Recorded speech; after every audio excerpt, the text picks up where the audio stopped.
নাবালিগ অবস্থায় যার বাচ্চা মারা যায়, ওই বাচ্চাগুলিকে আল্লাহ পাক রব্বুল আলামিন কিয়ামতের ময়দানে বাপ মার জন্য বহুত বড় সুপারিশকারী বানায়। বাচ্চাগুলি আল্লাহর কাছে ডাক দেয়া কয়, মালিক, ও মালিক, তুমি আমারে দুনিয়াতে পাঠাইছো, পাঠানোর সময় আমার মা কত কষ্ট করছে, জান বের হয়ে যায় অবস্থা।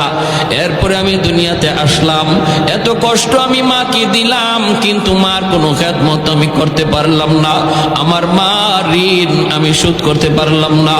আল্লাহ, আজ যদি তুমি আমাকে জান্নাতে দিতে চাও, আমার মা বাবা সারা জান্নাতে যাইবো না, হয় আমারে বাপ মার সাথে জাহান্নামে দিয়ে দাও, হয় আমাকে আমার বাপ মার সাথে জাহান্নামে দিয়ে দাও।